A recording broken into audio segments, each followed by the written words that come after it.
Hey there, night owls and Family Guy fanatics. If you're settling in for some bedtime content about everyone's favorite dysfunctional animated family, you've come to the right place.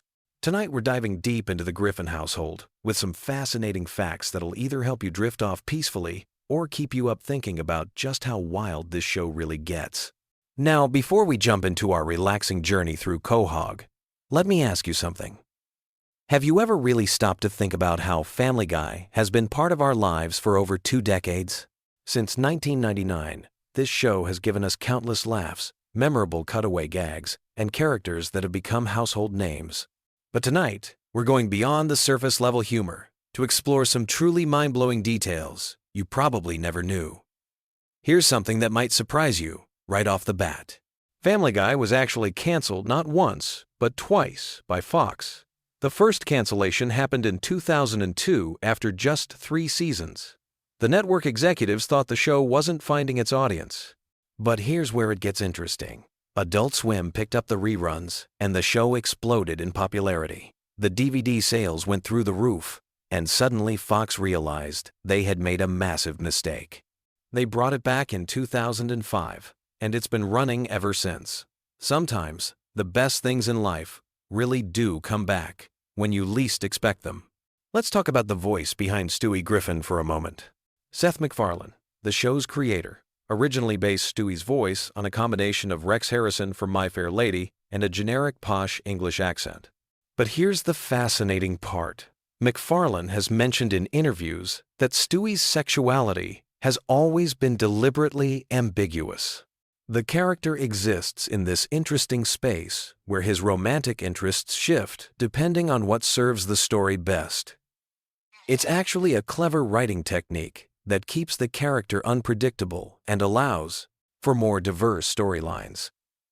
Speaking of voices, did you know that Seth MacFarlane voices not just Stewie, but also Peter Griffin, Brian Griffin, Glenn Quagmire, Tom Tucker, and Carter Pewterschmidt? That's 6 major characters, all coming from one incredibly talented vocal performer. When you think about it, MacFarlane is essentially having conversations with himself in most scenes. The man has to switch between these distinct personalities, sometimes within the same sentence. It's like being a one-person theater troupe. Here's a production fact that'll blow your mind. Each episode of Family Guy takes approximately 10 months to complete, from initial concept to final product. The animation process alone requires hundreds of individual artists working on different aspects. Every single movement, facial expression, and background detail has to be hand-drawn and then digitally colored. When you consider that the show produces over 20 episodes per season, you start to realize the incredible amount of work that goes into bringing the Griffin family to life. The show's famous cutaway gags weren't actually planned from the beginning. They evolved naturally as the writers found themselves wanting to include jokes that didn't fit into the main storyline. These random flashbacks and fantasy sequences became such a signature element that other animated shows have tried to copy the format, but none have quite captured the same spontaneous energy that Family Guy brings to these moments. Now, let's explore some character development that might help you see the show in a new light. Brian Griffin, the family dog, was originally going to be much more of a background character. MacFarlane has said that Brian evolved into the show's voice of reason almost by accident. The writers kept finding themselves using Brian as a way to comment on Peter's more outrageous behavior, and gradually he became this intellectual counterpoint to the family's chaos. It's interesting how a character can grow beyond their original intended purpose. Here's something about the show's cultural impact that's worth pondering as you drift off tonight. Family Guy has been translated into dozens of languages and broadcasts in over 100 countries worldwide. But the cultural references and American humor don't always translate perfectly. International versions sometimes have to completely rewrite jokes or replace cultural references with local equivalents. Imagine trying to explain a 1,980 seconds American pop culture reference to someone in rural Japan. The localization teams for this show deserve serious recognition. The relationship dynamics within the Griffin family actually reflect a lot of real family psychology, despite all the absurd situations they find themselves in. Take the sibling rivalry between Chris and Meg, for example. While it's exaggerated for comedic effect, it captures something genuine about how teenagers navigate their place within family hierarchies. Even the marriage between Lois and Peter, with all its dysfunction, touches on real issues that many couples face, just amplified to ridiculous proportions. One aspect of the show that's evolved significantly over the years is its approach to social commentary. Early seasons focused more on pure absurdist humor, but as the series progressed, it began tackling more complex social and political issues. The writers found ways to embed serious conversations about topics like religion, politics, and social justice within the framework of outrageous comedy. It's like sneaking vegetables into a kid's favorite dessert. The animation style of Family Guy has also undergone subtle but significant changes over the decades. If you compare early episodes to recent ones, you'll notice the color palette has become richer, the character movements more fluid, and the background details more elaborate. Technology has allowed the animators to add layers of visual storytelling that weren't possible in the better show's early days. Yet they've managed to maintain the core visual identity that makes Family Guy instantly recognizable. Let's talk about the show's relationship with music for a moment. Family Guy has featured hundreds of musical numbers over the years, from elaborate production numbers to simple character songs. Seth MacFarlane's background in musical theater heavily influences these sequences. Many of the songs are surprisingly well crafted from a musical standpoint, with proper verse-chorus structures and sophisticated orchestrations. Some episodes are essentially animated musicals disguised as sitcom episodes. Here's a fascinating detail about the show's writing process. The writer's room operates on a principle they call yes and, borrowed from improvisational comedy. When someone pitches an idea, no matter how outrageous, the group tries to build on it rather than shut it down immediately. This approach has led to some of the show's most memorable and bizarre moments. It's a reminder that creativity often flourishes when we suspend our initial judgment and let ideas develop naturally. The character of Meg Griffin represents something unique in television comedy. She's simultaneously the most normal member of her family and the one who receives the most abuse from everyone around her. This creates an interesting dynamic where the audience often sympathizes with her while still laughing at her misfortunes. It's a delicate balance that the writers have maintained for over 20 years, and it speaks to something deeper about how we treat people who don't fit into expected social roles. Cleveland Brown's departure to his own spin-off show and eventual return to Family Guy created some interesting continuity challenges for the writers. They had to explain his absence and return in ways that felt natural to the ongoing story, while also acknowledging the real-world production reasons behind these changes. It's a perfect example of how television shows must constantly adapt to behind-the-scenes realities while maintaining narrative consistency. The show's approach to time and continuity is intentionally flexible. Characters age slowly or not at all, major events from one episode might never be mentioned again, and the family's financial situation fluctuates wildly depending on story needs. This loose approach to continuity allows for maximum creative freedom, but also creates opportunities for dedicated fans to spot inconsistencies and create theories about the show's internal logic. Family Guy's influence on internet culture cannot be overstated. Countless memes, viral videos, and social media trends have originated from or been inspired by the show. The phrase, "oh no he didn't," might never have become a cultural touchstone without Peter Griffin's dramatic delivery. The show's rapid-fire humor style has influenced how people create and consume comedy content online. The voice acting in Family Guy extends far beyond the main cast. Over the years, the show has featured hundreds of celebrity guest voices, from major Hollywood stars to political figures to fellow comedians. Some guests play themselves, others take on original characters, and a few have become recurring voices in the Family Guy universe. The casting directors have an impressive ability to match celebrity voices with characters that enhance rather than distract from the story. Here's something that might help you appreciate the show's craft as you wind down for the night.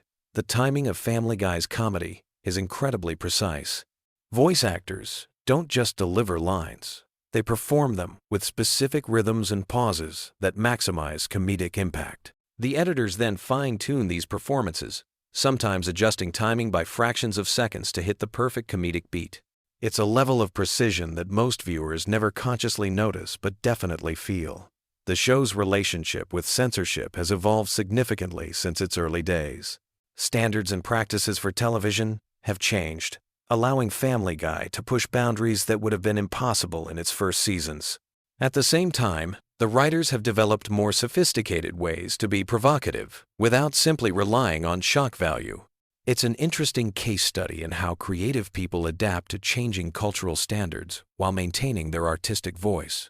As we near the end of our journey through these Family Guy facts, consider how the show has managed to remain relevant across multiple generations of viewers. People who watched the show as teenagers in the early 2000s are now watching it with their own children. The humor that resonates with different age groups varies, but there's something universal about the Griffin family's chaotic energy that transcends generational boundaries. The production team behind Family Guy has created what amounts to a small animation empire. The success of the main show led to spin-offs, specials, video games, merchandise, and even live concert tours featuring the show's music. From a business perspective, Family Guy demonstrates how a creative property can expand far beyond its original medium while maintaining its core identity. Finally, as you settle in for sleep tonight, remember that Family Guy represents something special in the landscape of American entertainment. It's a show that dares to be completely ridiculous while occasionally touching on profound truths about family, society, and human nature. Whether you're a longtime fan or someone who just discovered the show, there's something comforting about knowing that somewhere in the fictional town of Quahog, the Griffin family is probably getting into some new absurd adventure. The next time you watch Family Guy, you might find yourself noticing details you never saw before, appreciating the craft behind the chaos, or simply enjoying the comfort of familiar characters doing wonderfully unpredictable things. Sometimes the best. Entertainment doesn't try to change your life. It just makes the everyday world a little more interesting and a lot more fun. Sweet dreams, and remember, tomorrow's another day in Quahog, and there's always another ridiculous adventure waiting just around the corner. Whether you're Team Peter, Team Brian, or even Team Meg, the Griffin family will be there whenever you need a laugh or just want to escape into a world where anything can happen, and usually does. Picture this. You're lying in bed, eyes heavy, ready to drift off to sleep, but your mind is still buzzing. Maybe you need something to help you unwind, something familiar and comforting that won't keep you too engaged. Well, tonight we're diving into the weird and wonderful world of Family Guy with some absolutely wild facts that might just be the perfect bedtime companion. These aren't your typical trivia tidbits. We're talking about the kind of behind-the-scenes secrets and bizarre details that make this show the cultural phenomenon it became. Let me start with something that'll blow your mind right away. Did you know that Family Guy was actually canceled not once, but twice? Yeah, you heard that right. The show got the axe in 2002 after just 3 seasons, then came back in 2005, only to get canceled again in 2007. But here's where it gets interesting. The show's resurrection wasn't because of some executive's change of heart or a passionate fan campaign, though those things helped. It was actually because of DVD sales and reruns on Adult Swim that proved the show had a massive audience that networks had completely missed. The numbers were staggering. When Fox looked at the DVD sales figures, they realized they'd made a colossal mistake. The first season DVD became one of the best-selling TV show DVDs of all time, moving over 1 million copies in its first year. Adult Swim was paying Fox millions for the rerun rights, and the ratings were through the roof. It was like discovering you'd thrown away a winning lottery ticket, except you could still fish it out of the trash. But here's something even weirder about the show's cancellation drama. Seth MacFarlane, the creator, was actually somewhat relieved when it got canceled the first time. He was completely burned out from working insane hours, writing, voice acting, and overseeing every aspect of production. The guy was doing the voices for 3 main characters while running the entire show. When Fox pulled the plug, he thought his animation career might be over, but he also felt like he could finally breathe again. Speaking of Seth MacFarlane, here's a fact that'll keep you up at night thinking about alternate timelines. He was supposed to be on American Airlines Flight 11 on September 11th, 2001, the flight that hit the North Tower of the World Trade Center. He missed it because his travel agent gave him the wrong departure time, and he showed up to the gate 10 minutes after boarding had ended. He was hungover from partying the night before and almost didn't go to the airport at all. That single hangover and miscommunication might have changed television history forever. Now let's talk about something that'll make you appreciate the show's attention to detail. Every single Conway Twitty cutaway gag, You know those random moments where the show just cuts to the country singer performing for what feels like an eternity? Those weren't just random filler. They were actually Seth MacFarlane's way of trolling both the network and the audience. He knew these segments would drive people absolutely crazy, but he also knew they couldn't be cut because they were integral to reaching the episode's required runtime. The Conway Twitty thing became such a phenomenon that it spawned its own internal mythology at the show. Writers would pitch entire episodes around how they could work in a Conway Twitty segment. They'd sit in the writer's room timing these segments down to the second, calculating exactly how much actual story content they could replace with a dead country singer performing on stage. It was comedic genius disguised as laziness. Here's something that might surprise you about the show's voice acting. You know how Brian the dog sounds so sophisticated and intellectual? Well, Seth MacFarlane based that voice on his own natural speaking voice, but slightly more pretentious. He said in interviews that Brian represents the version of himself he'd be if he let his college education go to his head. The character became a way for MacFarlane to explore his own intellectual insecurities and liberal political views through a talking dog. But the really fascinating part is how the other voice actors developed their characters. Alex Borstein, who voices Lois, originally auditioned for a completely different character on a different show MacFarlane was developing. When that project fell through, he remembered her voice and wrote Lois specifically for her. The character's Long Island accent and particular speech patterns are actually based on Borstein's own family members. Seth Green, who voices Chris, has admitted that he sometimes forgets he's supposed to be playing a teenager. He said the character's voice just comes naturally to him because it's basically his own voice from when he was going through puberty, which apparently lasted well into his 20s. The character's dim-witted but lovable personality evolved because Green kept improvising lines that made the writers laugh during recording sessions. Now here's a production fact that'll make you realize how much work goes into seemingly simple animation. Each episode of Family Guy takes approximately 8 to 9 months to produce, from script to final broadcast. The writing process alone can take several months, with jokes being written, rewritten, and completely scrapped dozens of times. Then there's the voice recording, which happens in multiple sessions as scripts get revised. The animation process is where things get really wild. Every single frame has to be drawn by hand, even though the show uses computer software to assist with the process. A single 22-minute episode contains roughly 16,000 individual drawings. When you think about the fact that the show has produced over 400 episodes, that's literally millions of individual drawings that have brought these characters to life. But here's something that'll make you appreciate the show's cultural impact even more. Family Guy popularized the random cutaway gag format that's now become standard in animated comedy. Before Family Guy, most animated shows followed more traditional narrative structures. The show's willingness to completely abandon the main plot for a 30-second historical recreation or pop culture reference changed how comedy writers think about pacing and attention spans. The cutaway gags themselves have become a cultural phenomenon. There are entire YouTube channels dedicated to compiling them, and they've been referenced and parodied by countless other shows. But here's what's really interesting.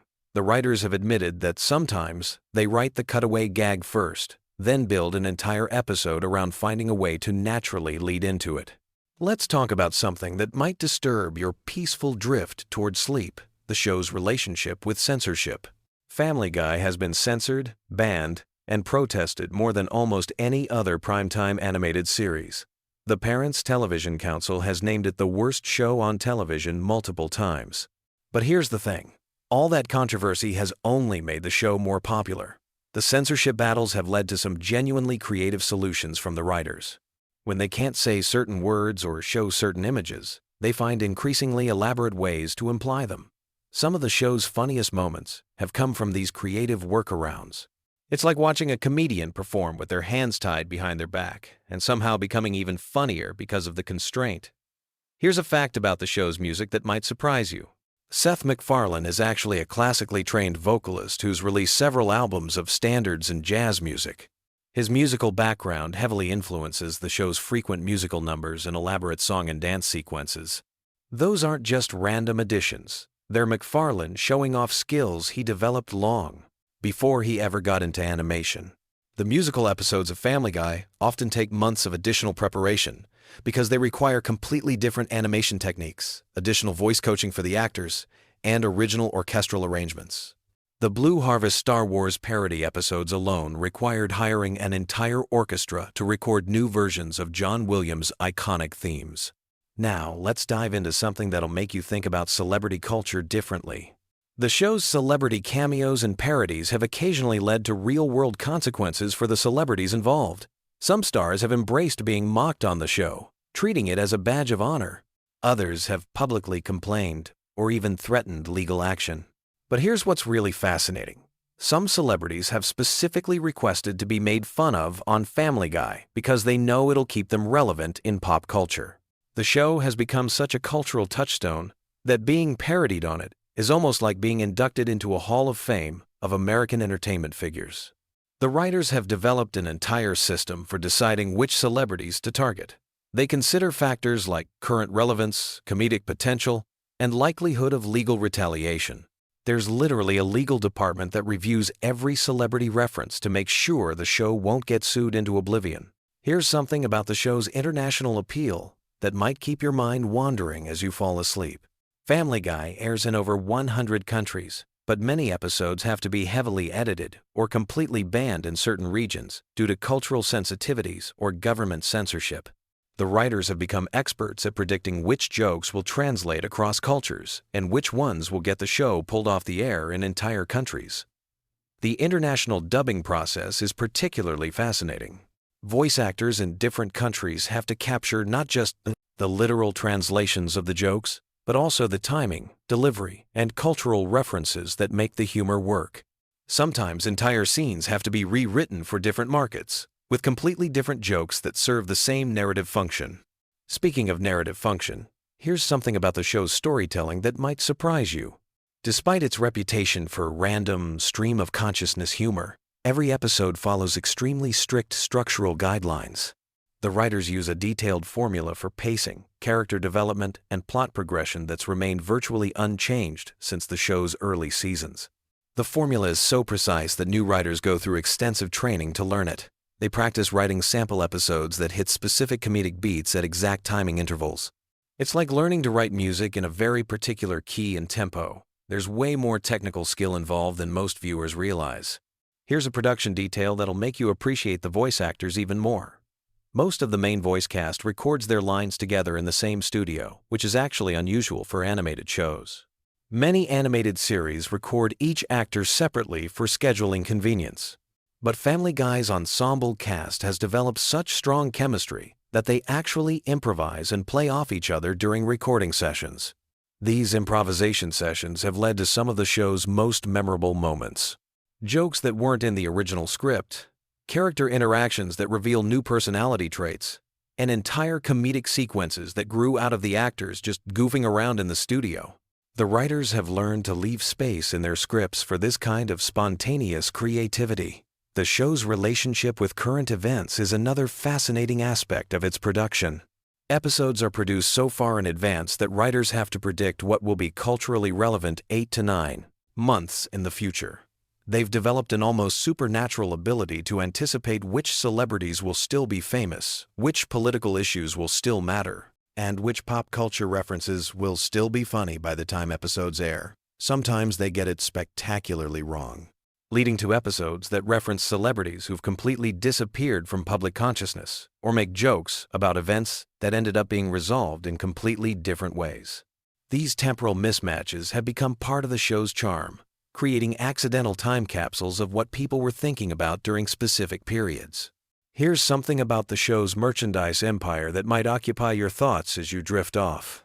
Family Guy generates hundreds of millions of dollars in merchandise sales annually, from t-shirts and mugs to video games and Halloween costumes. The licensing department has to approve thousands of product designs, ensuring that everything maintains the show's comedic voice while being commercially viable. The most successful merchandise items are often the most random ones. Stewie's football head design became a best-selling plush toy. Brian's martini glass became a popular bar accessory. Peter's chicken fight with Ernie became an entire line of action figures. These products have introduced the show to audiences who might never watch it on television. As we wind down our journey through the bizarre world of Family Guy facts, here's one last thing to ponder as you close your eyes. The show has fundamentally changed how we consume comedy.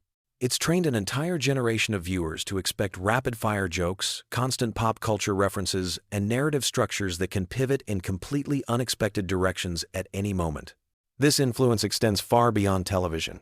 You can see Family Guy's impact in internet memes, social media humor, and even in how people tell stories in everyday conversation. The show's cutaway gag structure has become a template for how we process and share information in the digital age. Those random tangents and seemingly unrelated references, they're everywhere now, from Twitter threads to TikTok videos. The show created a new language of comedy that's become so pervasive we barely notice it anymore. When someone starts telling a story, then suddenly pivots to a completely unrelated memory that somehow connects back to the original point, they're unconsciously using a Family Guy narrative structure. When someone makes a reference to an obscure piece of pop culture from decades ago to explain something happening today, they're speaking fluent Family Guy. So there you have it. As you drift off to sleep tonight, you can rest easy, knowing that somewhere in the world, animators are drawing thousands of individual frames to bring new episodes to life. Voice actors are improvising lines that will make millions of people laugh, and writers are crafting jokes that will still be quoted years from now. The strange, wonderful, chaotic world of Family Guy continues to evolve, one random cutaway gag at a time. Sweet dreams. And remember, if you find yourself having weird dreams about talking dogs, evil babies, or inexplicably long Conway Twitty performances, you'll know exactly where those images came from. The show that changed comedy forever has probably infiltrated your subconscious too, joining the ranks of viewers who've been shaped by its unique brand of organized chaos. You know that feeling when you're trying to fall asleep but your brain just won't shut up? Well, tonight we're gonna fix that with some of the most random, weirdly fascinating Family Guy facts that'll have you drifting off to dreamland while learning bizarre trivia about America's most chaotic animated family. So get comfortable, dim those lights, and let me take you on a gentle journey through the strange world of Quahog. Let's start with something that might surprise you.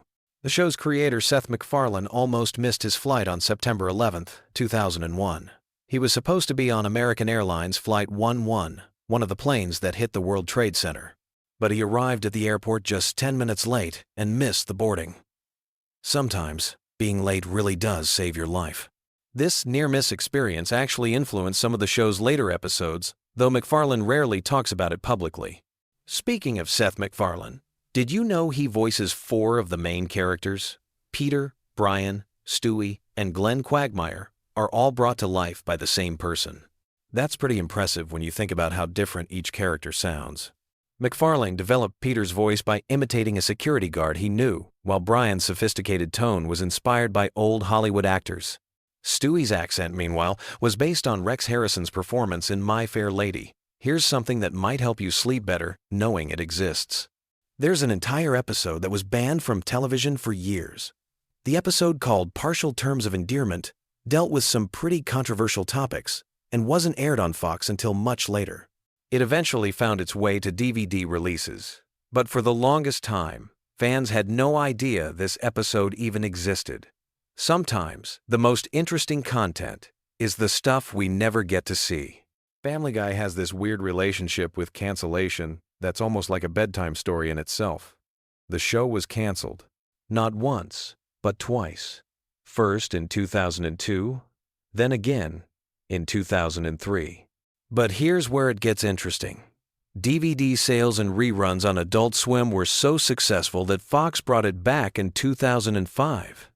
It's like the show kept falling asleep and waking up stronger each time. The fans literally saved it through their dedication, which is pretty heartwarming when you think about it. Let me tell you about some of the guest stars who've appeared on the show that you might not have realized. Patrick Stewart, the distinguished Captain Picard himself, has voiced multiple characters including Susie's arch-nemesis. Rush Limbaugh appeared as himself, and even Phyllis Diller lent her voice to Peter's mother-in-law.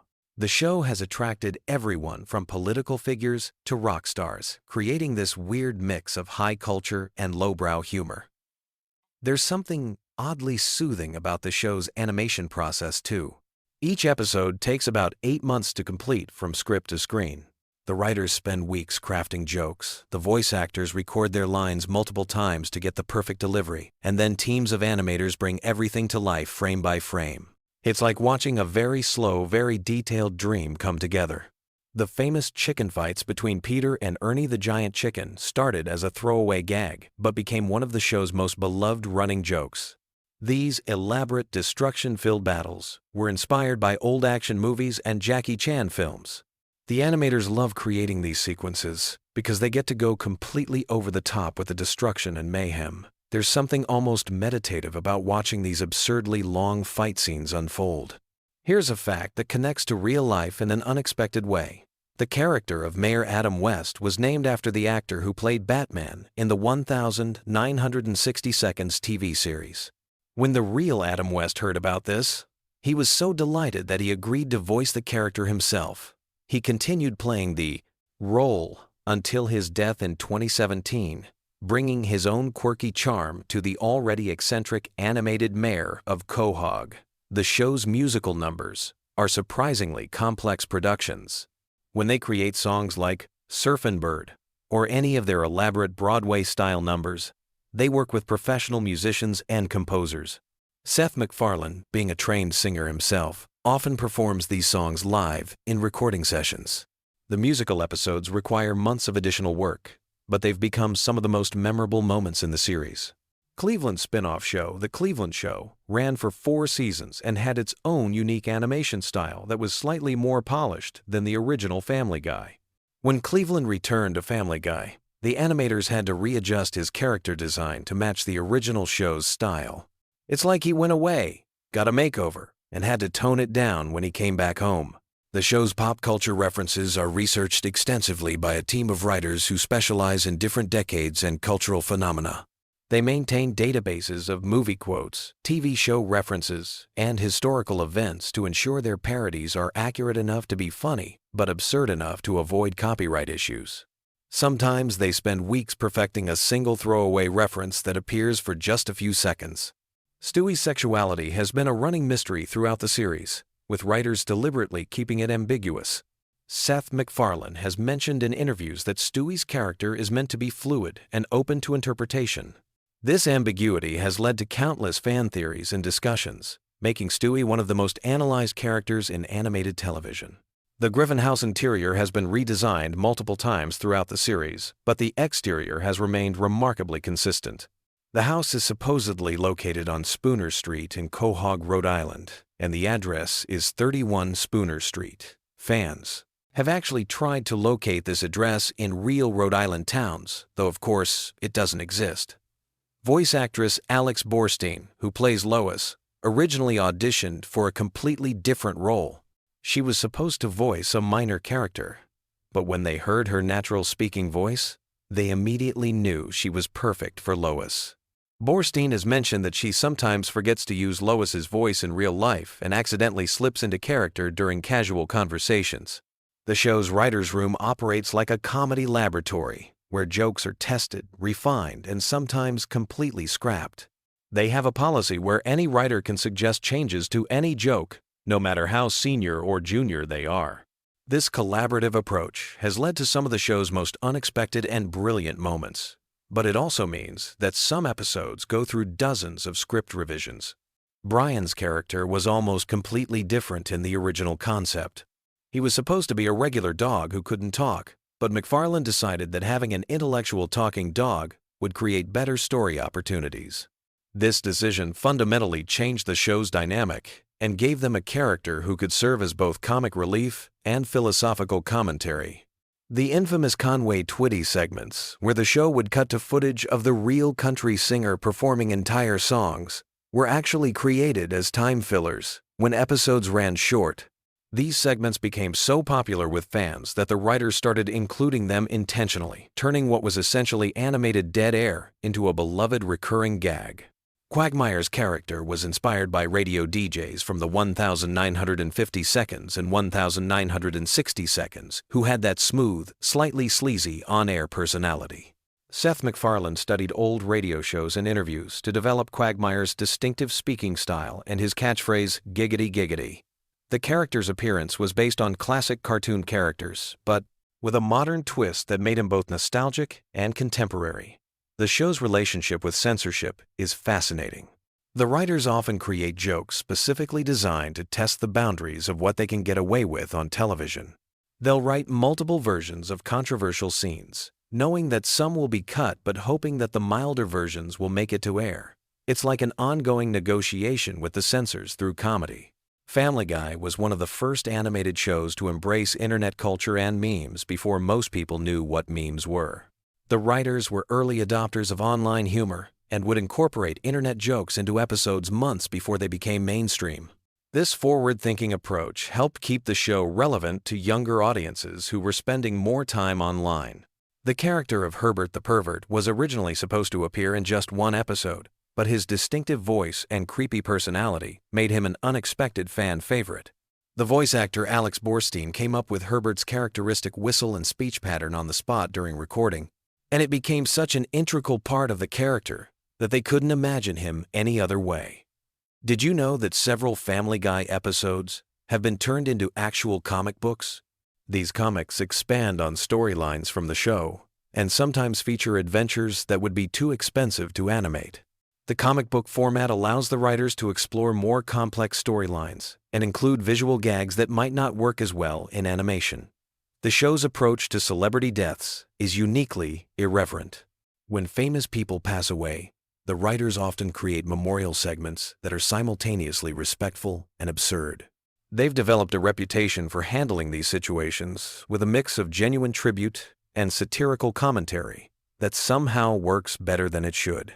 Joe Swanson's character was created specifically to address representation of disabled characters in animation, but the writers were careful not to make his disability the only thing that defines him. They wanted to show that wheelchair users could be action heroes, fathers, and complex characters with their own storylines and personality quirks that had nothing to do with their physical limitations. The show's animation studio has created detailed model sheets for background characters who appear for just a few seconds. They believe that consistency in character design, even for minor roles, helps create a more believable world. Some of these background characters have their own names and backstories that never make it into episodes, but help the animators understand their roles in Quahog's community. Family Guy's impact on internet culture extends beyond just memes and references. The show pioneered the use of cutaway gags, which became a template for online content creators who needed to create short, punchy comedy segments. Many YouTube comedians cite Family Guy's editing style as an influence on their own work. The series has been translated into dozens of languages, and each version faces unique challenges in adapting American cultural references for international audiences. In some countries, entire storylines have been changed to make them more culturally relevant, while maintaining the show's essential humor and character dynamics. As you drift off to sleep tonight, remember that Family Guy represents something uniquely American about comedy: the ability to find humor in absolutely everything, from the mundane details of suburban life to the biggest questions about existence and meaning. The show's creators understood that laughter can be found anywhere if you're willing to look for it, and sometimes the most random, unexpected moments become the ones we remember most fondly. Sweet dreams, and may your own family adventures be slightly less chaotic than the Griffins. Did you know that Peter Griffin once spent over 20 minutes trying to remember if he locked his car, only to realize he doesn't actually own a car? Or that there's an episode where he becomes convinced his shadow is following him around? Welcome to the world of Family Guy, where the most bizarre situations somehow become comedy gold. I'm about to share some of the most mind-bending, sleep-inducing facts about this animated chaos that might just surprise you. Let me start with something that'll blow your mind. Did you know that Peter Griffin has died more times than any other main character on Family Guy? We're talking about legitimate deaths here, not just close calls or fake-outs. Throughout the series, Peter's been killed by everything from falling pianos to alien invasions. Yet somehow, he always manages to come back in the next scene, like nothing happened. The writers have never officially explained this phenomenon, leading to fan theories that range from Peter being immortal to the entire show taking place in some sort of cartoon purgatory. Here's another weird one that might help you drift off to sleep. Peter's weight has been officially listed as anywhere between 270 pounds to over 400 pounds, depending on which episode guide you're reading. But here's the kicker: In one episode, they actually show Peter stepping on a scale that reads -5 pounds. The joke was that he was so full of hot air that he defied the laws of physics. This kind of absurd humor is exactly what makes Family Guy so uniquely ridiculous. Speaking of Peter's physical characteristics, his age is another mystery that changes depending on who's writing the episode. He's been anywhere from 39 to 45 years old throughout the series. But in one memorable episode, they reveal that Peter doesn't actually know his own birthday. He's been celebrating it on the wrong day for years because he misread his birth certificate. When Lois finally corrects him, Peter insists on having a do-over birthday party, complete with all the presents he should have received on his actual birthday for the past decade. Now here's something that might surprise you about the show's production. The famous chicken fights between Peter and Ernie the giant chicken weren't originally supposed to be recurring segments. The first fight scene was meant to be a one-off joke, but it tested so well with audiences that the writers decided to bring it back. These elaborate fight sequences, which can last several minutes and involve massive property damage across multiple city blocks, have become some of the most expensive animated sequences to produce on television. Each chicken fight costs more to animate than entire episodes of some other shows. Let me tell you about Peter's job situation, which is honestly more confusing than quantum physics. Throughout the series, he's worked at a toy factory, a brewery, his own fishing boat business, and even briefly as a bodyguard for a pop star. But here's the thing that'll keep you puzzling as you fall asleep. Sometimes within the same season, the show will contradict itself about where Peter works. In one episode, he'll be complaining about his boss at the brewery, and in the very next episode, he's somehow back at the toy factory with no explanation whatsoever. The Griffin family house itself is another source of endless continuity errors that hardcore fans love to debate. The layout of the house changes constantly throughout the series. Sometimes there are 4 bedrooms upstairs, sometimes 3. The basement has appeared on both the left and right sides of the house in different episodes. Most bizarrely, there was one episode where they showed a second staircase that had never existed before and has never been seen since. It's like the house exists in its own dimension, where architecture is more of a suggestion than a rule. Here's a fact that might make you chuckle as you're trying to fall asleep. Peter Griffin holds the record for the most words spoken per minute in any animated television series. During his fastest rapid-fire dialogue sequence, he spoke over 400 words in 60 seconds. The voice actor, Seth MacFarlane, had to practice that particular monologue for weeks to get it right. And even then, they had to record it in multiple takes and edit them together digitally. The show's relationship with censorship has always been interesting. But did you know that there are entire episodes that have been completely banned from certain countries? Not just edited or censored, but completely prohibited from airing. These episodes aren't necessarily the ones you'd expect either. Sometimes it's because of obscure cultural references that were considered offensive, or because of background details that viewers in certain regions found problematic. There's apparently a whole vault of Family Guy content that most of the world will never see. Peter's relationship with food deserves its own documentary series. Throughout the show, he's eaten everything from expired milk that was older than Meg to a sandwich so large it required a forklift to deliver. But the most impressive feat was when he ate an entire Thanksgiving dinner, including the table it was served on, in under 3 minutes. This wasn't even treated as particularly unusual by his family, who just went ahead and ordered pizza instead. The voice acting for Peter involves more physical comedy than you might expect. Seth MacFarlane actually acts out many of Peter's movements while recording his lines, which is why the character's gestures often seem so natural and expressive. During particularly energetic scenes, MacFarlane has been known to sweat through multiple shirts in a single recording session. He's also injured himself several times while getting too into character, including once throwing out his back during a particularly enthusiastic laugh sequence. Here's something that might surprise you about the show's writing process. Many of Peter's most memorable one-liners were actually improvised during recording sessions. The writers would provide the basic structure of a scene, but they'd leave room for MacFarlane to add his own comedic touches. Some of these improvised moments became so popular with fans that they were later incorporated into the show's official mythology. The Griffin family car has been destroyed and mysteriously repaired more times than any other vehicle in television history.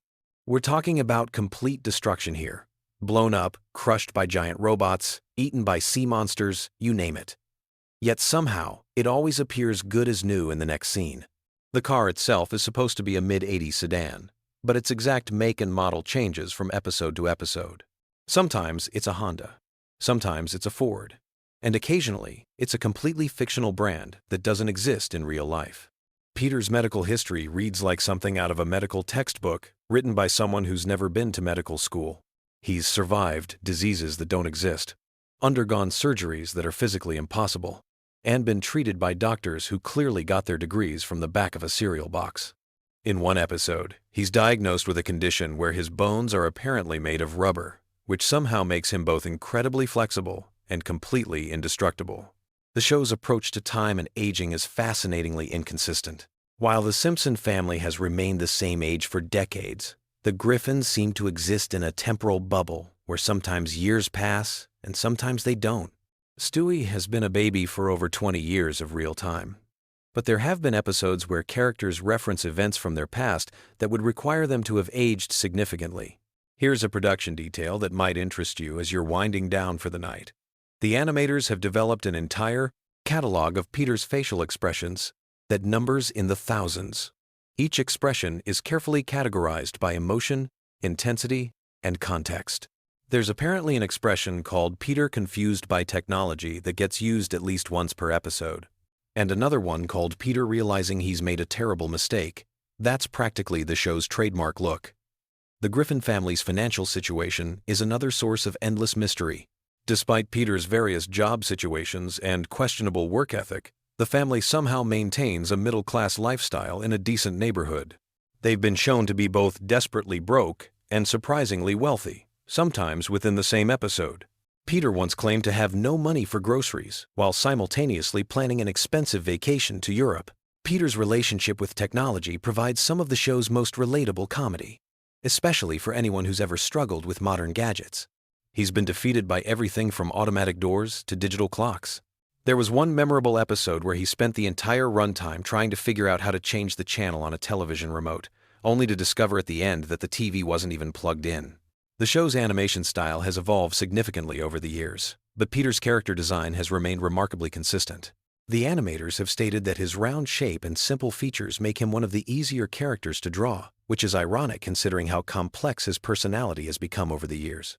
His iconic green pants and white shirt combination was originally chosen because those colors were easy to reproduce consistently in animation. Here's something that might make you smile as you're drifting off. Peter Griffin has inadvertently solved more crimes than most actual detectives on television, not through any kind of investigative skill, mind you, but through sheer dumb luck and his tendency to stumble into situations where criminals just happen to confess everything to him.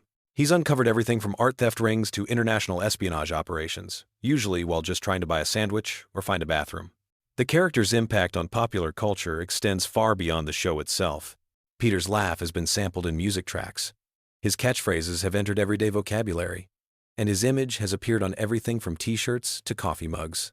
There's even been academic papers written about his role as a representation of American masculinity in the 21st century, which is probably something Peter himself would find hilariously pretentious. Peter's driving skills, or complete lack thereof, deserve special mention. He's been responsible for more animated car accidents than any other cartoon character in history. The Department of Motor Vehicles in the show's universe has apparently given up on revoking his license, instead just accepting that Peter Griffin behind the wheel is simply a force of nature that must be endured. The show's writers have admitted that they sometimes write episodes specifically around Peter's most ridiculous character traits. There are entire plot lines that exist solely because someone in the writer's room wondered what would happen if Peter tried to do something completely ordinary, like go grocery shopping or attend a parent-teacher conference, and inevitably turned it into a disaster of epic proportions. As we wrap up this collection of Family Guy facts, here's one final detail that perfectly captures the show's absurdist spirit. In the show's internal logic, Peter Griffin is simultaneously the most incompetent person alive and somehow capable of surviving situations that would destroy normal human beings. He's a character who can't figure out how to use a can opener, but can somehow survive being hit by a train. He's confused by basic mathematics, but has accidentally invented several revolutionary technologies while trying to fix his toaster. These contradictions aren't bugs in the show's writing, they're features. Family Guy exists in a universe where logic is optional and consistency is overrated. Peter Griffin embodies this philosophy perfectly, being both completely relatable and utterly impossible at the same time. Whether that helps you fall asleep or keeps you awake wondering about the nature of animated reality is entirely up to you. Sweet dreams. And remember, in the world of Family Guy, even the most ridiculous facts somehow make perfect sense, which might be the most ridiculous fact of all. Hey there, night owls and Family Guy fanatics. If you're scrolling through YouTube at 3 in the morning looking for something to help you drift off to dreamland, you've stumbled upon the perfect video. Tonight we're diving deep into the bizarre, hilarious, and sometimes completely unhinged world of Family Guy with some truly wild facts that'll either lull you to sleep or keep you wide awake wondering how Seth MacFarlane's mind actually works. So grab your favorite blanket, dim those lights, and let's explore the wonderfully weird universe of Quahog, Rhode Island. Trust me, by the end of this journey through Family Guy's most fascinating secrets, you'll either be peacefully snoozing or have a whole new appreciation for just how crazy this show really gets. Let's start with something that might blow your mind. Did you know that Family Guy was actually canceled not once, but twice? Yeah, you heard that right. The show first got the axe in 2002 after just 3 seasons, and Fox thought they were done with the Griffin family forever. But here's where it gets interesting. The show found new life through DVD sales and reruns on Cartoon Network's Adult Swim block. The ratings were so incredible that Fox literally had to eat humble pie and bring the show back in 2005. Then, believe it or not, they canceled it again in 2007, only to reverse that decision just months later. Talk about a roller coaster relationship between a network and a show. Speaking of relationships, let's talk about the voice behind our favorite talking baby, Stewie Griffin. Seth MacFarlane doesn't just voice Stewie, he also voices Brian, Peter, Glenn Quagmire, and several other characters. But here's the kicker. MacFarlane based Stewie's voice on the accent of English actor Rex Harrison, who you might know from the classic musical My Fair Lady. Yeah, that sophisticated, slightly pompous British accent that makes Stewie sound like an evil mastermind. It's straight from a Broadway legend. MacFarlane has said in interviews that he wanted Stewie to sound like an old-school English gentleman, which makes it even funnier when this supposedly refined character is plotting world domination from his crib. Now, if you think the show pushes boundaries on television, you should hear about some of the stuff that never made it to air. The writers and animators have created countless scenes, jokes, and entire storylines that were deemed too controversial even for Family Guy's standards. And considering what does make it onto television, that's really saying something. There's apparently an entire vault of unused content that could probably fill several seasons worth of episodes. Some of these rejected bits have made their way onto DVD releases as deleted scenes, but many remain locked away forever, too wild even for the show known for having no limits. Here's something that might surprise you about the show's production process. Unlike many animated series that plan out entire seasons in advance, Family Guy often operates more like a live-action sitcom. The writers frequently come up with ideas on the spot, and episodes are sometimes completely rewritten just weeks before they're supposed to air. This spontaneous approach explains why the show can feel so fresh and unpredictable, but it also leads to some pretty intense crunch times for the animation team. Imagine trying to animate complex scenes with just days to spare before broadcast. Let's dive into some character secrets that most fans never realize. Brian the dog, everyone's favorite intellectual canine, was originally supposed to be just a regular pet. In the original concept, Brian was going to be a typical dog who couldn't talk and would just bark and fetch like any normal household pet. Seth MacFarlane decided to make him a talking character at the last minute, and thank goodness he did, because Brian's philosophical conversations and sarcastic wit have become some of the show's most memorable moments. It's wild to think that one of the most complex characters almost didn't have a voice at all. The show's animation style has some fascinating secrets too. Those seemingly simple character designs actually take an enormous amount of work to create. Each character has hundreds of different facial expressions and poses that animators can mix and match. Stewie alone has over 300 different mouth positions just for speaking different sounds. The animators have to keep track of all these variations to maintain consistency across episodes. It's like having a massive digital puppet show where every single movement has to be carefully orchestrated. Here's a fact that might make you appreciate the show's music even more. Seth MacFarlane isn't just the creator, writer, and voice actor for multiple characters. He's also a legitimate recording artist who's released several albums of traditional pop standards. His musical background heavily influences the show, which is why you'll notice that Family Guy has more musical numbers than most animated comedies. Those elaborate song and dance sequences aren't just thrown in for laughs. They're crafted by someone who genuinely understands musical theater and classic American songbook traditions. The show's cultural impact goes way beyond just entertainment. Family Guy has actually influenced real-world events and conversations. Politicians have referenced the show in speeches. Academics have written scholarly papers about its social commentary, and it's been credited with introducing younger audiences to cultural references they might never have encountered otherwise. Think about how many classic movies, TV shows, songs, and historical events you first learned about through a Family Guy cutaway gag. The show serves as this weird cultural bridge between different generations of entertainment. Now let's talk about some of the show's most controversial episodes and why they're so memorable. The writers have never shied away from tackling sensitive subjects, and sometimes their approach has sparked genuine debates about comedy, censorship, and social responsibility. Some episodes have been pulled from rotation, others have been edited for different markets, and a few have become legendary among fans, specifically because they push things too far.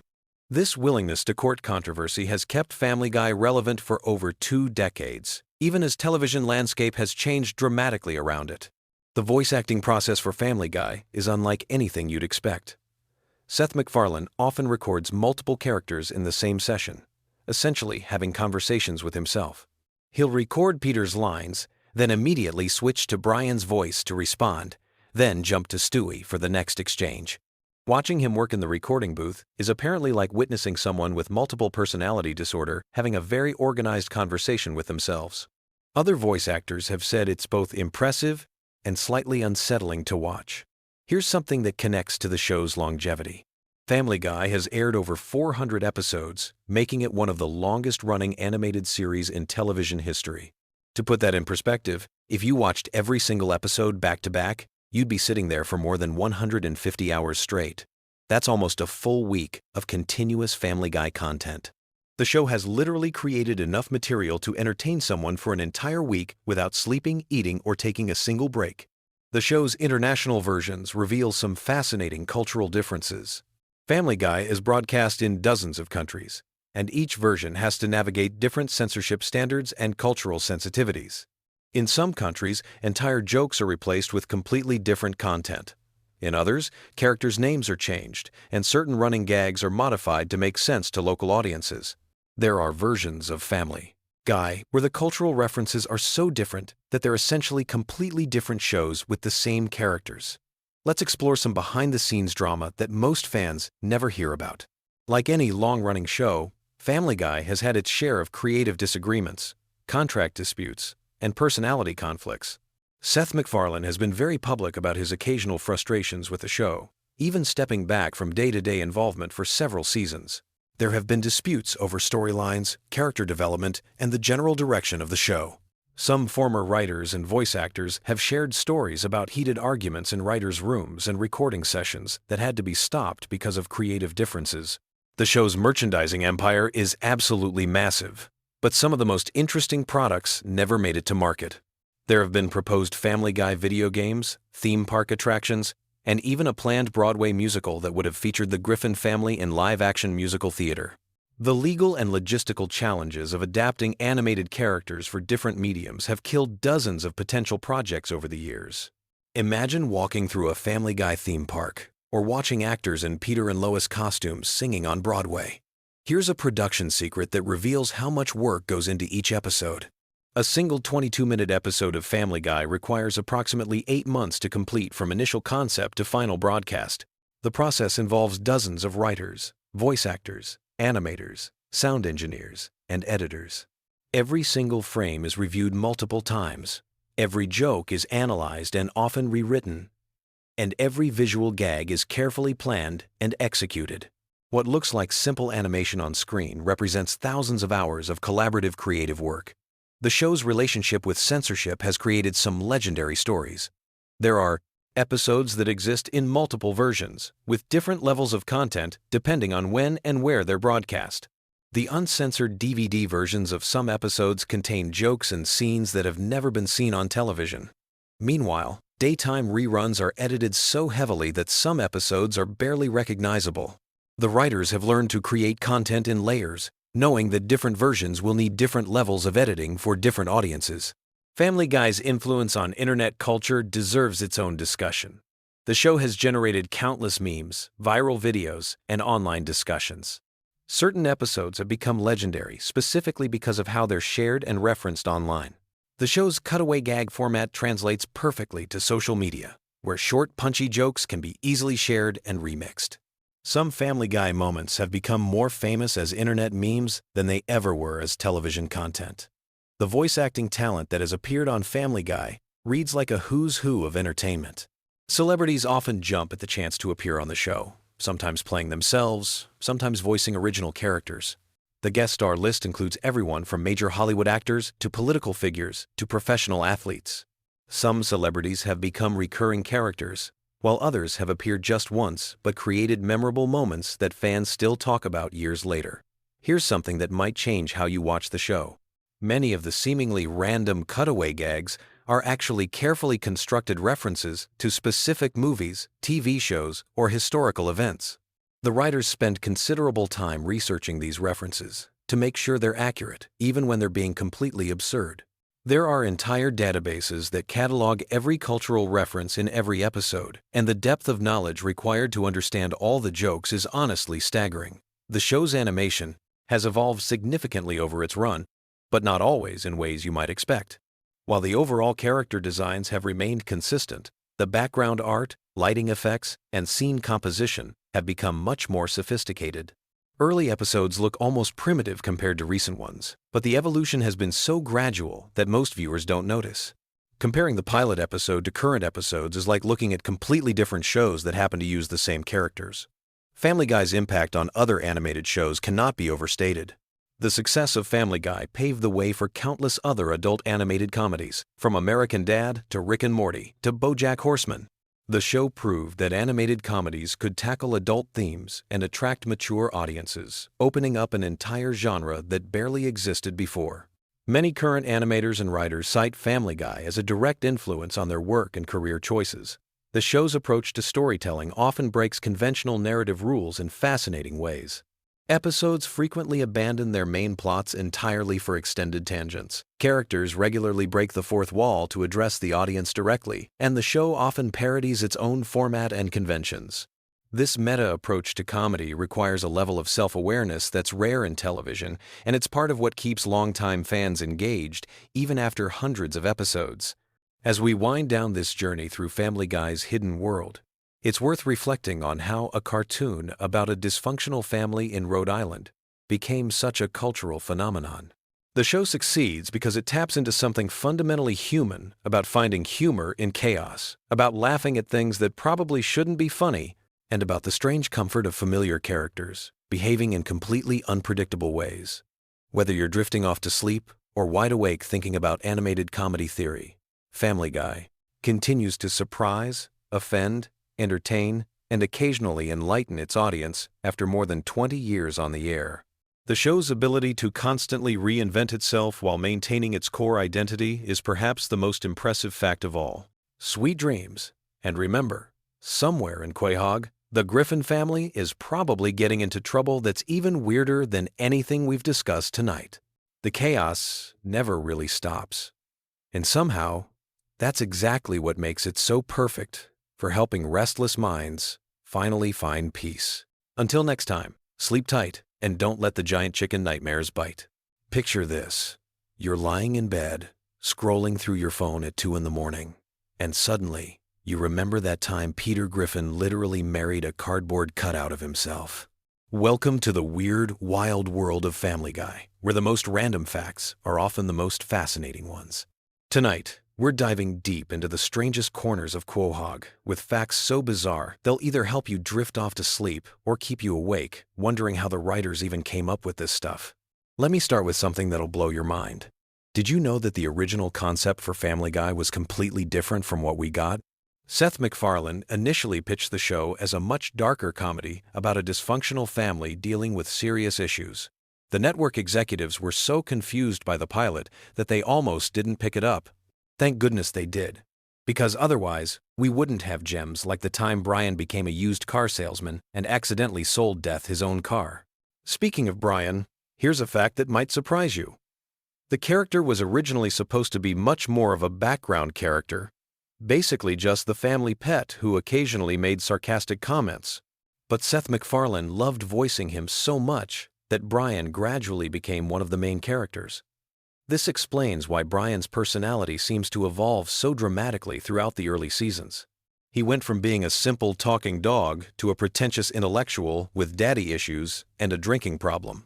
Now let's talk about something truly random. The chicken fight scenes between Peter and Ernie the giant chicken weren't supposed to become a recurring gag. The first fight scene in the episode Da Boom was meant to be a one-off joke. But the animators had so much fun creating the elaborate fight sequence that they kept bringing it back. Each subsequent chicken fight got more elaborate and destructive, eventually involving helicopters, submarines, and entire city blocks being demolished. The longest chicken fight lasted nearly 4 minutes of screen time, which is practically an eternity in television comedy. Here's something that'll make you appreciate the show's attention to detail. Every time you see the Griffin house, the layout is actually consistent throughout the series. The creators took the time to map out every room, every hallway, every closet in the house, so that when characters move around, it makes spatial sense. This is incredibly rare in animated comedies, where houses often have impossible layouts that change depending on what the joke requires. The Griffin house blueprints are actually available online, and fans have used them to build accurate replicas in video games and even real life. Moving on to character quirks. Did you know that Meg's unpopularity at school was originally supposed to be temporary? The writers planned to have her eventually find her place and become more confident, but the running gag of everyone treating Meg terribly became so popular with audiences that they decided to make it a permanent part of her character. Mila Kunis, who voices Meg, has said in interviews that she sometimes feels bad about all the abuse her character receives, but she understands that it's become essential to the show's dynamic. Let's dive into some voice acting trivia that's perfect for late-night pondering. Seth MacFarlane voices 4 main characters on the show, but he almost didn't voice Stewie at all. The original plan was to have Stewie voiced by a child actor, but MacFarlane was worried about the controversial things Stewie would say and didn't want to put a real child in that position. So he developed Stewie's distinctive British accent as a way to make the character's adult thoughts coming from a baby's mouth even more surreal and funny. Chris Griffin's voice is another interesting story. Seth Green, who voices Chris, has to actively make his voice higher and more nasal to sound, like a teenage boy. As Green has gotten older, it's become more challenging for him to hit those high notes, so the sound engineers often have to digitally adjust his voice in post-production. This is why Chris's voice sometimes sounds slightly different between episodes, depending on how much digital manipulation was required. Here's a fact that connects to real-world events in a weird way. The episode where Peter starts his own political party called the Tea Party Patriots was written and animated before the actual Tea Party movement became prominent in American politics. When the episode aired, many viewers thought it was a commentary on current events, but it was actually just an incredible coincidence. The writers had to add a disclaimer explaining that any similarity to real political movements was purely accidental. Now for something completely different. The Pawtucket Brewery, where Peter works, is based on a real brewery in Rhode Island. Seth MacFarlane grew up in the area and used to drive past the brewery every day. He thought it would be funny to have his lazy cartoon character work at a place that produces something that would make him even lazier.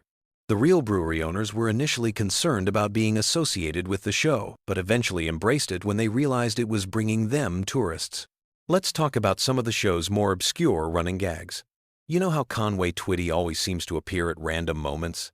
This started as an inside joke among the writers who were fans of old country music. They would play Conway Twitty songs during late-night writing sessions to keep themselves awake. Eventually, they decided to work him into the show as a bizarre non sequitur that would confuse viewers and break up the pacing in unexpected ways. The Conway Twitty segments are actually some of the most expensive parts of the show to produce because they have to pay for the music rights. Here's something that'll make you look at Cleveland differently. When Cleveland got his own spin-off show, the original plan was for him to stay in Quahog, and the spin-off would focus on his adventures around town. But the writers realized that would be too limiting, so they created the elaborate storyline where his house gets destroyed and he moves to Virginia. The bathtub falling through multiple houses scene took months to animate, and became one of the most memorable moments in the show's history, even though it was essentially just a setup for a spin-off that only lasted 4 seasons. Speaking of spin-offs, did you know that there was almost a Stewie and Brian road trip series?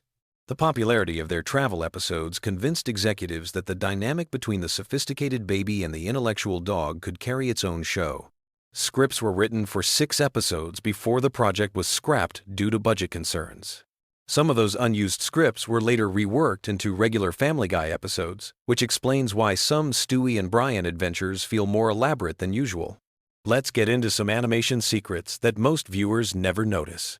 The way characters' eyes are drawn actually follows a complex mathematical formula to ensure they always look natural when the characters move their heads.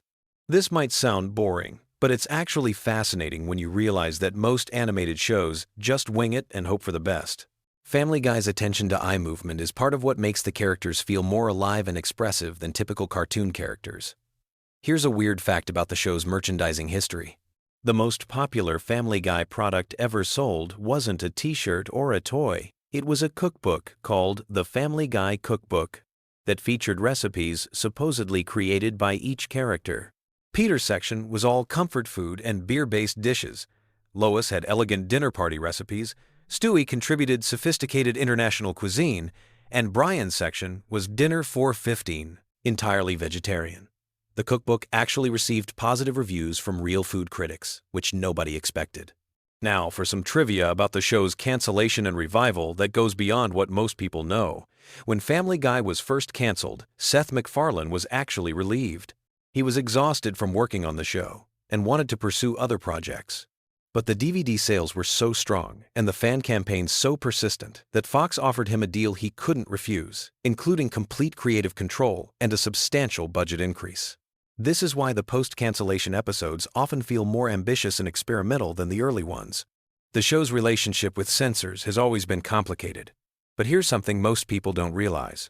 Family Guy actually has one of the most cooperative relationships with network censors of any adult animated show. Seth MacFarlane learned early on that if you give censors multiple options and let them feel like they're part of the creative process, they'll often let you get away with more controversial content. The writers deliberately write jokes they know will get cut, just so they can negotiate to keep the jokes they really want. Let's talk about some character backstories that were developed but never made it into episodes. Quagmire was originally supposed to have a twin brother who was everything he wasn't, completely respectful and monogamous. This character was going to be introduced as a way to explore Quagmire's personality through contrast, but the writers decided it would be funnier to keep him as an irredeemable character without any redemptive family members to soften his edges. Joe Swanson's backstory is much more detailed than what we see on screen. The writers created an entire timeline of his police career before his accident, including the names of his partners, his most famous cases, and even his police academy graduation rank. None of this has ever been mentioned in the show, but it helps the writers keep his character consistent and gives them material to draw from when they need Joe to demonstrate police knowledge or skills. Here's something about the show's music that might surprise you. Every musical number in Family Guy is performed live by the voice actors, even when their characters are supposed to be bad singers. Seth MacFarlane, who has released several jazz albums, insisted on this approach because he believes it makes the musical moments feel more authentic. This means that when Peter sings off-key, Seth MacFarlane is actually deliberately singing badly, which is apparently much harder than just singing well. The relationship between Family Guy and The Simpsons goes deeper than their famous crossover episode. The two shows' writing staffs have been trading jokes and references for years in a friendly rivalry that most viewers never notice. If you watch carefully, you'll spot subtle Simpsons references in Family Guy episodes and vice versa. This tradition started when several Family Guy writers were hired away from The Simpsons, and they maintained friendships with their former colleagues. Now, here's a production fact that explains a lot about the show's pacing. Family Guy episodes are actually written to be about 30 minutes long, but they're edited down to fit the 22-minute television format. This means there are about 8 minutes of content cut from every episode. These deleted scenes aren't just throwaway jokes either. They often contain character development and plot details that would make the episodes feel more complete. Some of these deleted scenes have been released on DVD collections, and they often change how you interpret the episodes. The show's approach to celebrity guest stars is completely different from most animated comedies. Instead of having celebrities play themselves or obvious parodies of themselves, Family Guy often casts them as completely random characters. This creates a fun game for viewers who recognize the voices but can't immediately place where they know them from. Adam West playing the mayor was the template for this approach, and it's been incredibly successful at attracting high-profile guest stars who want to try something different. Let's explore some of the show's more philosophical elements that get overlooked because of all the random humor. The relationship between Stewie and Brian is actually a sophisticated exploration of the friendship between youth and experience.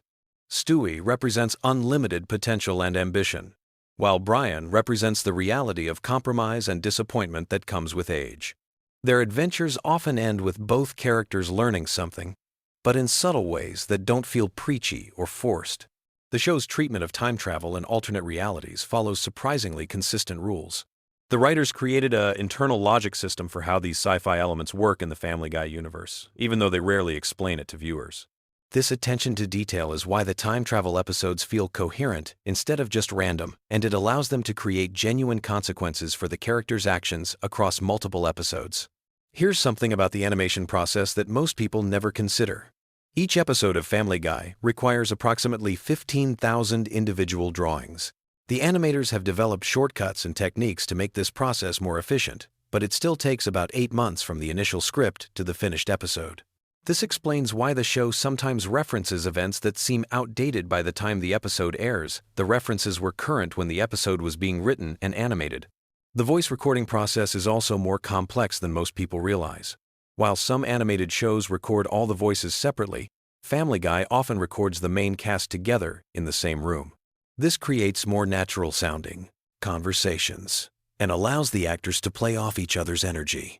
Seth MacFarlane switches between his different character voices during these sessions, which the other actors say is both impressive and slightly disturbing to witness in person. Now for some trivia about the show's impact on popular culture that goes beyond the obvious memes and catchphrases. Family Guy has been credited with popularizing the rapid-fire pop culture reference style that's now common in comedy. Before Family Guy, most TV shows would make 1 or 2 cultural references per episode. Family Guy started making dozens of references per episode, training audiences to catch quick jokes and creating a more interactive viewing experience. The show's influence on internet culture is also significant. Family Guy was one of the first TV shows to embrace online fan communities and viral marketing. The creators regularly engage with fans on social media and have incorporated fan suggestions into actual episodes. This relationship between creators and fans has become the standard for modern entertainment. But Family Guy was pioneering this approach when most TV executives were still afraid of the internet. Finally, here's a fact that brings everything full circle. Despite all the random humor and bizarre storylines, Family Guy is actually one of the most carefully planned shows on television. Every season has an overarching theme that connects the episodes, even though these themes are subtle enough that most viewers don't consciously notice them. The writers map out character development arcs that span multiple seasons, ensuring that even the most outrageous episodes contribute to larger storytelling goals. As you drift off to sleep tonight, remember that somewhere in the world, there are people whose full-time job is deciding exactly how long Peter Griffin's fights with a giant chicken should last. Sweet dreams, and may your nights be filled with fewer random cutaway gags than the average Family Guy episode.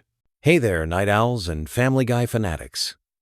If you're here looking for some sleepy time content about everyone's favorite animated chaos, you've come to the right place. Tonight we're diving deep into the wild world of Quahog with some fascinating Family Guy facts that'll ease you into dreamland. So grab your pillow, get comfortable, and let's explore the bizarre universe that Seth MacFarlane created. Picture this. It's 1999, and a young animator has just pitched what would become one of television's most controversial and beloved animated series. Seth MacFarlane was only 25 years old when he created Family Guy, making him one of the youngest creators in television history to have his own primetime animated show. The pilot episode cost a mere $50,000 to produce, which is practically pocket change by today's animation standards. MacFarlane not only created the show, but also voices 4 of the main characters, including Peter Griffin, Brian the dog, Stewie, the scowling baby, and the perverted neighbor, Glenn Quagmire. Speaking of voices, here's something that might surprise you. The voice of Meg Griffin has changed over the years, but not in the way you might think. Originally, Lacey Chabert from Mean Girls fame voiced the teenage daughter during the first season and most of the second season. However, due to scheduling conflicts with her other projects, Mila Kunis took over the role starting in season 2. Interestingly, Kunis was initially hesitant about taking the job because she thought it was just a temporary gig. Little did she know, she'd be voicing the character for over 2 decades. The show's production history is almost as chaotic as the Griffin family itself. Family Guy was actually canceled not once, but twice by Fox. The first cancellation happened after the second season in 2000. Then it was brought back for a third season, only to be canceled again in 2002. What saved the show was something unprecedented at the time. DVD sales and reruns on Adult Swim were so successful that Fox decided to resurrect the series in 2005. This made Family Guy the first canceled show in television history to be brought back primarily due to DVD sales and cable reruns. Let's talk about the town of Quahog for a moment. While it's fictional, MacFarlane based it on his own hometown of Kent, Connecticut. Many of the locations in the show are inspired by real places from his childhood. The Drunken Clam, where Peter and his friends hang out, was inspired by a real bar in Kent. Even some of the street names in Quahog are taken directly from streets in MacFarlane's hometown. This personal touch gives the show an authentic feel, despite its outrageous storylines. Here's a fact that might keep you up thinking about the complexity of animation. Each episode of Family Guy takes approximately 10 months to complete from start to finish. The process begins with the writers creating the script, which can take several weeks. Then comes the voice, recording, followed by animatic creation, character design, background painting, and finally, animation. A single 22-minute episode requires approximately 15,000 individual drawings. That's nearly 700 drawings per minute of finished animation. Brian the dog is arguably one of the most complex characters in animation history. He's an intellectual who drinks martinis, writes novels, and has strong political opinions. But here's something fascinating about his character development. MacFarlane originally intended for Brian to be more of a traditional pet character, but as the show progressed, Brian became increasingly humanized. The character serves as MacFarlane's voice for political commentary and social criticism. Brian's pretentious personality and liberal viewpoints often reflect MacFarlane's own beliefs, making the dog essentially the creator's animated alter ego. The show's cutaway gags, those random flashback scenes that have nothing to do with the main plot, were inspired by MacFarlane's love of classic comedy. He drew inspiration from shows like The Carol Burnett Show and Saturday Night Live. These cutaways became one of Family Guy's most distinctive features, allowing the writers to include jokes and references that wouldn't fit into the main storyline. Some episodes contain up to 15 different cutaway gags, each requiring its own mini-production cycle. Stewie Griffin's character underwent one of the most dramatic transformations in television history. In the early seasons, Stewie was portrayed as an evil genius baby bent on world domination and matricide. His primary goal was killing his mother, Lois. However, as the series progressed, the writers shifted his character toward being more flamboyantly gay and less homicidal. This transformation wasn't planned from the beginning, but evolved naturally as the writers discovered what worked best for the character's comedy potential. The show's musical numbers deserve special recognition. MacFarlane, who studied animation at the Rhode Island School of Design, is also an accomplished singer and musician. Many of Family Guy's musical sequences showcase his talents, particularly the big band and jazz numbers. The episode Road to Rhode Island featured a musical number that was so well received it spawned an entire series of road episodes pairing Brian and Stewie together.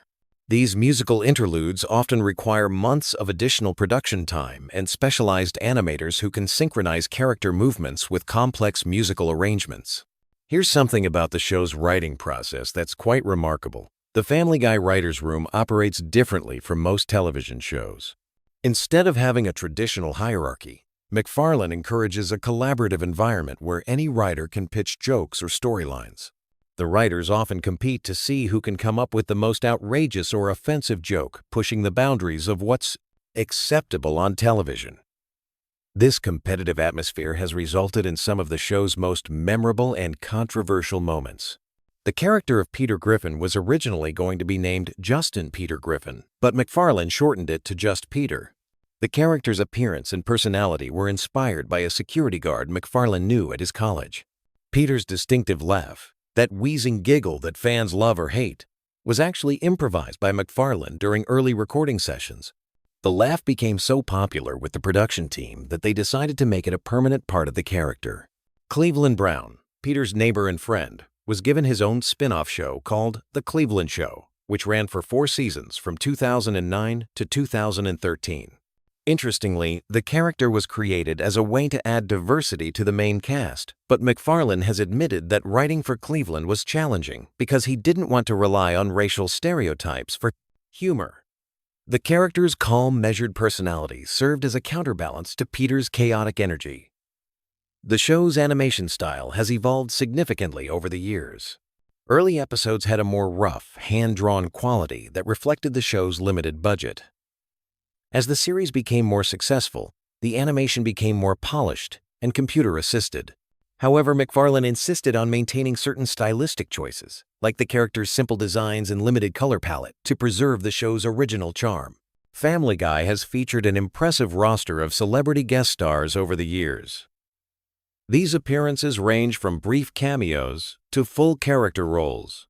What's interesting is that many celebrities specifically request to appear on the show because of its cultural impact.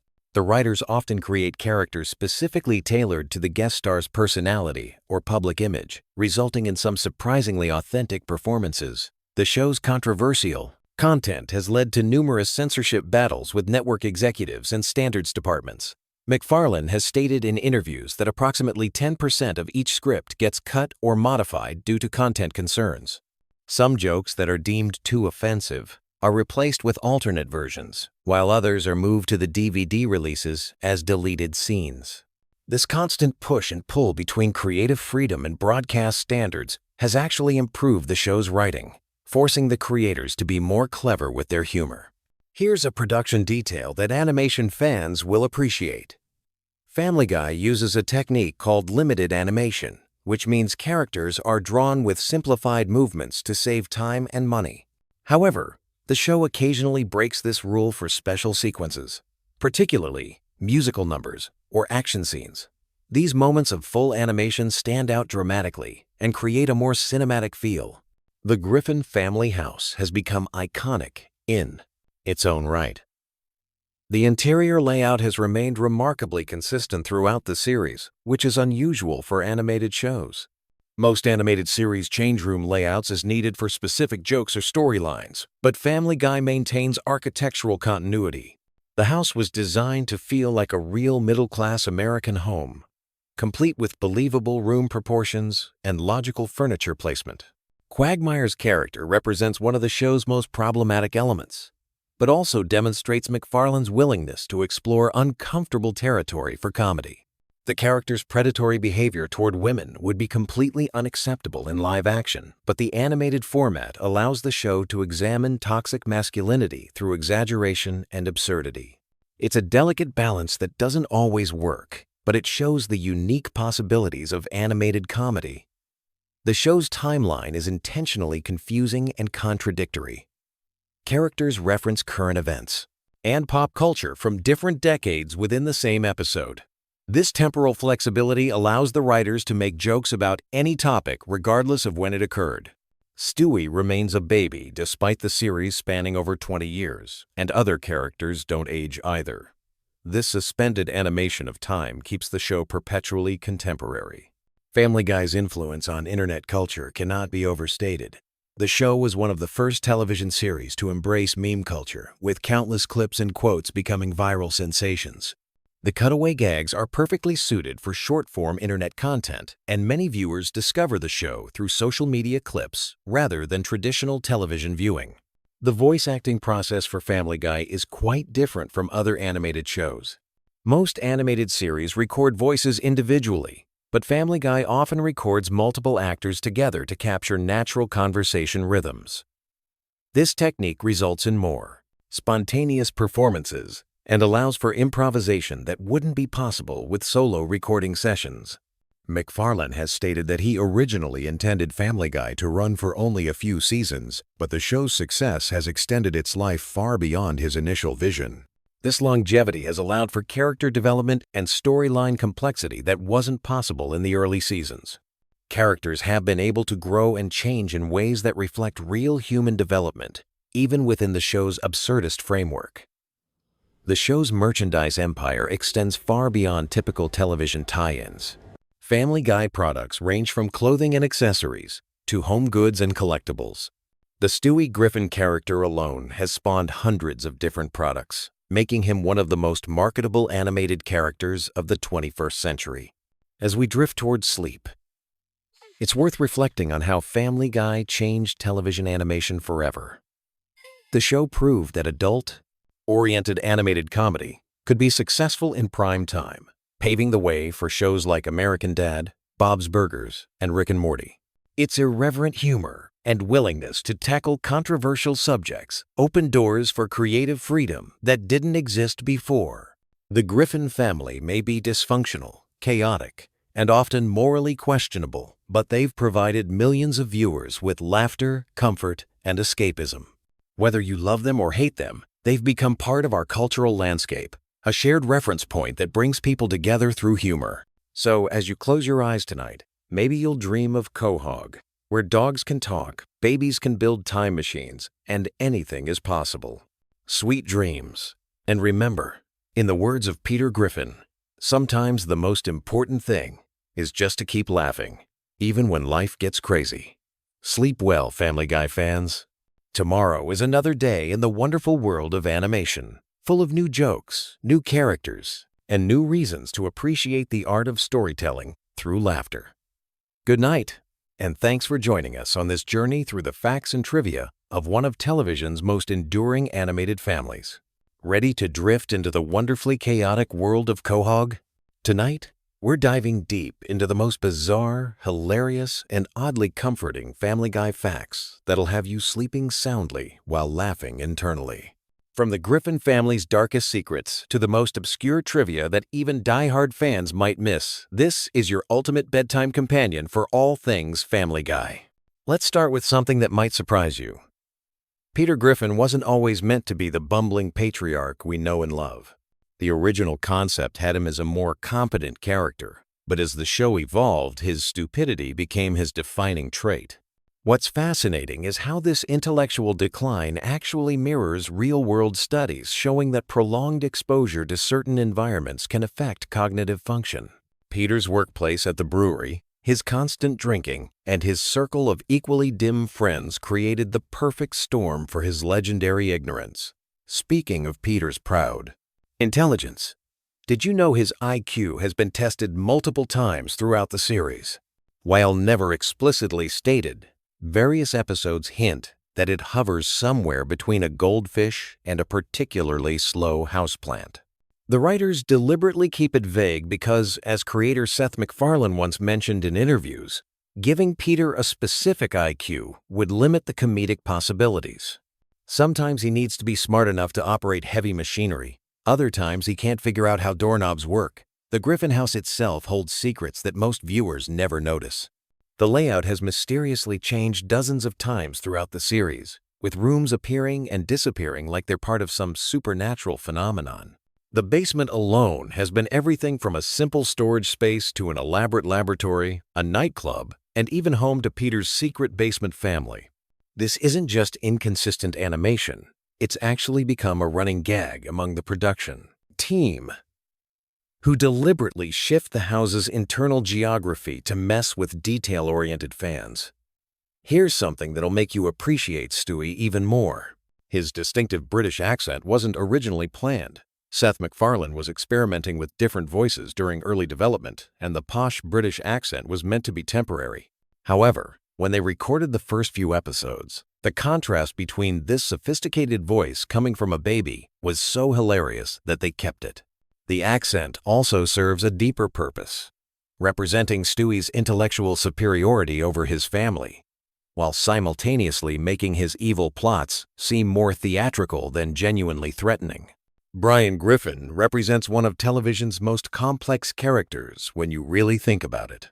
He's an atheist in a predominantly Christian household, a failed writer in a family that doesn't value intellectual pursuits, and an alcoholic struggling with depression while maintaining a facade of being the voice of reason. The writers have used Brian to explore serious topics like addiction, mental health, and existential crisis, all while keeping the show fundamentally comedic. His relationship with Stewie works so well because they're both outsiders in their own family, bonded by their shared sense of not quite belonging. The show's animation style has evolved dramatically since its debut, but one thing that's remained consistent is the deliberate simplicity of character designs. This wasn't just a budget consideration. It was an artistic choice that allows for more fluid animation during the show's famous action sequences. Those epic Peter versus giant chicken fights require characters that can be drawn quickly and consistently by multiple animators, which is why everyone has such distinctive, simple silhouettes. Cleveland's departure and return to the show created one of the most interesting character arcs in animated television. When he left for his own spin-off, the writers had to figure out how to maintain the dynamic of Peter's friend group. Joe and Quagmire's personalities were subtly adjusted to fill the void Cleveland left behind. When Cleveland returned after his show was canceled, he was noticeably different, more cynical, and world-weary, reflecting both the character's experiences and perhaps the writer's own feelings about the failed spin-off. The show's time travel episodes aren't just random comedy. They're actually carefully constructed to avoid major paradoxes while still allowing for maximum chaos. Stewie's time machine has specific rules that the writers follow consistently, even when it's not explicitly stated. Time travelers can't prevent their own birth. Major historical events have a way of correcting themselves, and actions in the past create ripple effects rather than complete timeline rewrites. This attention to detail in such a seemingly chaotic show demonstrates the sophisticated writing behind the surface-level humor. Meg's treatment by her family has sparked countless discussions about bullying and family dynamics. What's interesting is that the writers have admitted they sometimes feel guilty about how harshly Meg is treated, leading to occasional episodes where she gets small victories or moments of genuine family connection. These episodes often perform better with audiences, suggesting that viewers appreciate depth even in characters who primarily exist for comic relief. The show's use of cutaway gags serves a purpose beyond just random humor. These flashbacks and fantasy sequences allow the writers to explore scenarios that would be impossible within the show's normal continuity. They're also used strategically to control pacing, breaking up dialogue-heavy scenes or extending episodes that might otherwise run short. Some of the most memorable Family Guy moments come from these seemingly throwaway gags, proving that sometimes the best comedy comes from complete non sequiturs. Lois Griffin's character represents an interesting study in maternal archetypes. She's simultaneously the long-suffering wife, the voice of reason, and occasionally the instigator of chaos. Her wealthy background provides constant opportunities for class-based humor, while her decision to marry Peter creates natural conflict with her family. The writers have explored her character depth through various episodes, showing her capacity for both nurturing and destruction, making her far more complex than the typical animated housewife. The show's musical numbers aren't just entertainment. They serve specific narrative functions. Songs are used to advance plot, develop character relationships, and provide emotional beats that straight dialogue might not achieve. The production team includes talented musicians who ensure these sequences feel authentic rather than forced. Some episodes are structured entirely around musical numbers, creating mini operettas within the traditional sitcom format. Family Guy's relationship with censorship has created some of the show's most creative moments. When standards and practices reject certain content, the writers often find more clever ways to address the same topics. This has led to some surprisingly sophisticated social commentary disguised as silly cartoon humor. The show's late-night time slot allows for more adult content, but the writers still push boundaries in ways that require careful navigation of network policies. The voice acting process for Family Guy is unique in animation. Seth MacFarlane voices multiple main characters, often having conversations with himself that require precise timing and distinct vocal characterizations. Recording sessions involve complex choreography as he switches between Peter, Brian, and Stewie, sometimes within single scenes. Other voice actors have adapted to this rhythm, creating an ensemble performance style that's rare in animation. The show's treatment of death and resurrection has become increasingly casual over the years. Characters have died and returned so often that mortality has lost much of its dramatic weight. This reflects both the show's cartoon logic and its approach to consequences. Actions that would be traumatic in real life become temporary inconveniences in the Family Guy universe, allowing for more extreme comedy without lasting emotional impact. Product placement and corporate references in Family Guy often serve dual purposes. While they sometimes represent genuine sponsorship deals, they're more often used for satirical commentary on consumer culture. The show frequently mocks the very brands it features, creating a complex relationship between commercial interests and creative expression. This balancing act reflects broader tensions in modern television production. The show's international versions reveal interesting cultural adaptations. Different countries handle the humor differently, sometimes replacing American-specific references with local equivalents. These translations offer insight into how comedy translates across cultural boundaries and what elements of Family Guy appeal to global audiences versus American-specific humor. Background characters in Family Guy often have surprisingly detailed backstories that never make it into episodes. The writers develop full histories for even minor characters, creating a rich fictional universe that extends beyond what viewers see. This attention to detail helps maintain consistency and provides material for potential future storylines, even if most of this information never becomes canonical. The show's handling of controversial topics has evolved significantly since its early seasons. What began as relatively straightforward shock humor has developed into more nuanced social commentary, though it still maintains its irreverent tone. The writers have learned to balance pushing boundaries with responsible storytelling, creating content that generates discussion rather than just controversy.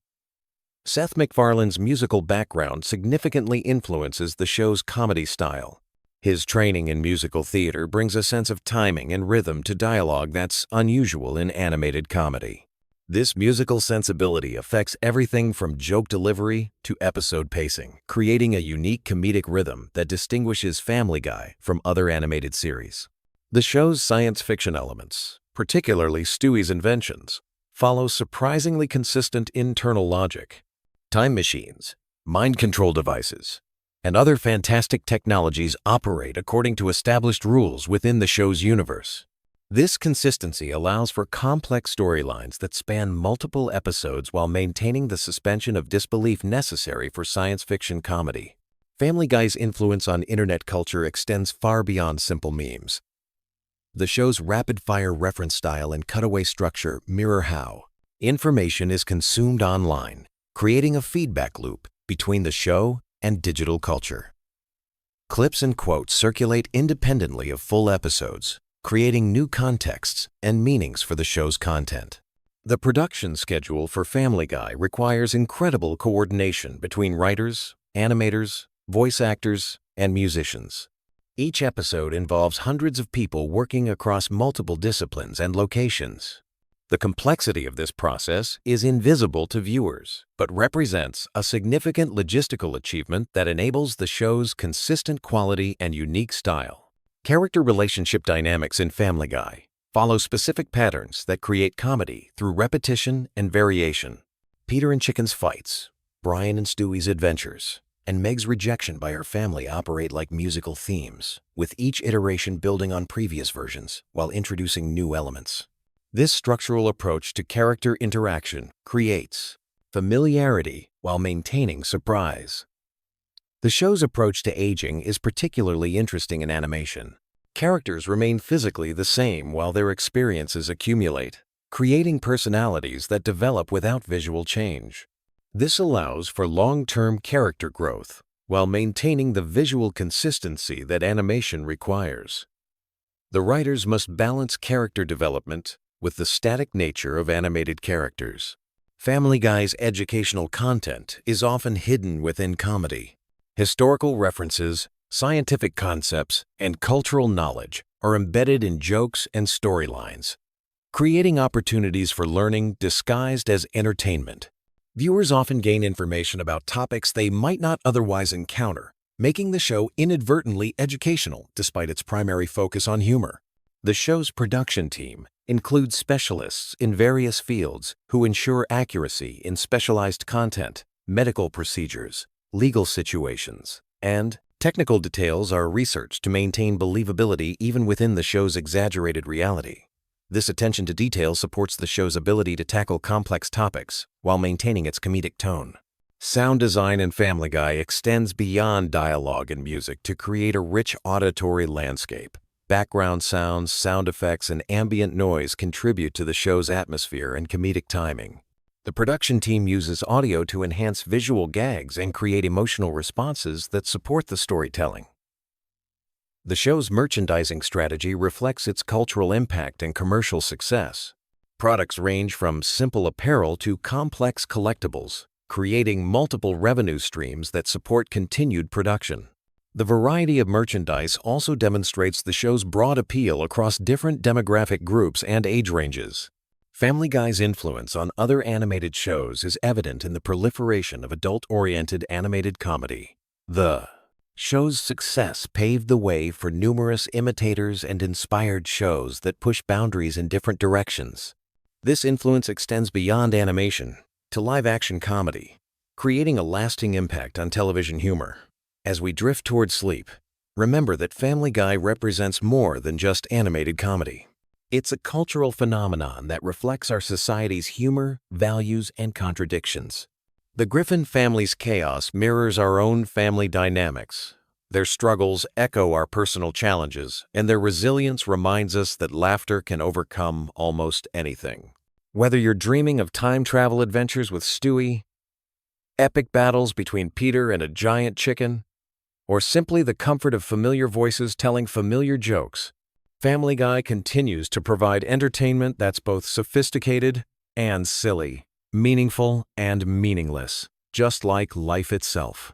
Sweet dreams. And remember, somewhere in Quahog, the Griffin family is probably getting into another ridiculous situation that'll make you laugh tomorrow. Want to drift off to sleep while learning some wild Family Guy facts? Perfect. Let me take you on a gentle journey through the chaotic world of Quahog, Rhode Island, where nothing is quite what it seems, and everything is fair game for comedy. Family Guy first aired on January 31st, 1999, and from day one it was clear this wasn't your typical animated sitcom. Created by Seth MacFarlane when he was just 24 years old, the show began as his senior thesis project at the Rhode Island School of Design. That student film caught the attention of Fox executives, who saw something special in MacFarlane's irreverent humor and distinctive animation style. The Griffin family consists of Peter, the well-meaning but often clueless father who works at a toy factory, Lois, his patient wife from a wealthy family, their 3 children Meg, Chris, and baby Stewie, plus Brian, their intellectual talking dog. What makes this family unique isn't just that their dog can speak, but that each character represents a different comedic archetype pushed to its absolute extreme. Stewie Griffin, the baby with the British accent and sophisticated vocabulary, wasn't originally meant to be the breakout character he became. In early seasons, his primary motivation was world domination and eliminating his mother Lois. His elaborate schemes and advanced technology created some of the show's most memorable moments. The character's intelligence was so advanced that he built time machines, created clones of himself, and developed weapons that would make military contractors jealous. The show's cutaway gags became its signature storytelling device. These random flashbacks and tangential scenes allowed writers to explore absurd scenarios without worrying about plot continuity. One moment Peter might be arguing with his neighbor, and suddenly we're transported to medieval times or watching a parody of a classic movie. This technique gave Family Guy unlimited creative freedom and became one of its most beloved features. Brian the dog serves as the show's voice of reason. though he's far from perfect. He's an aspiring writer who never quite achieves his literary dreams, a liberal who often comes across as pretentious, and an alcoholic who struggles with personal relationships. His friendship with baby Stewie created some of the series' most touching and hilarious moments, as these two unlikely companions embarked on adventures through time and space. The show's relationship with censorship has always been complicated.